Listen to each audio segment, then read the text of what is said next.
পুরো পরিণীতা টিমে সব থেকে যদি কেউ লাকি থাকে সেটা হচ্ছে আমাদের এই সুরভি মল্লিক। নজর লাগাস না। না নজর লাগাচ্ছি না। ঠিক আছে। থুতু করে দিয়ে আমাকে But চাই আমি- তো ছি, ছি। But আমি তো চাই থাকতে, আমি তো চাই না আগে থাকতে। সকাল সকাল সবসময় আসে। আরেকজন আছে সংযুক্তা সেন। আমি কেন বুঝি না যে শিডিউলে তোর সিনগুলো আগে রাখে, তোকে আগে ব্যাকআপ করিয়ে দেওয়া হয়। কারণ আমি গান গাইছি বাথরুম থেকে। হ্যাঁ হ্যাঁ, তো যে কারণটা হলো আর আমি সবার আগে রেডি হই, তাই জন্য আমাকে দিয়ে শুরু করে।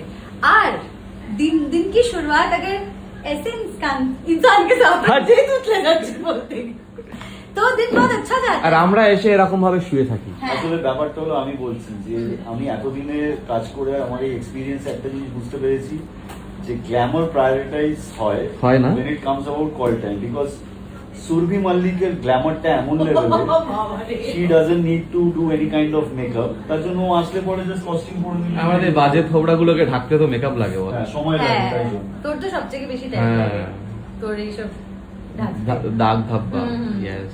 তোর পিম্পলস হ্যাঁ কি করা যাবে? আর কি গো? আমাকে দেখ বল কেন আমার বড়দাকে দেখ। পর্দা এই কি করছো হাই।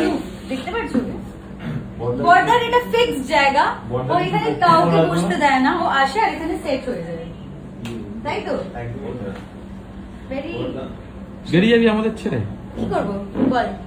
আচ্ছা, ঠিক আছে। বর্দাকে আমি যেই নামে ডাকি ওই নামটা একবার আমায় বলতে হবে বললেই প্যান করবে মাম্মা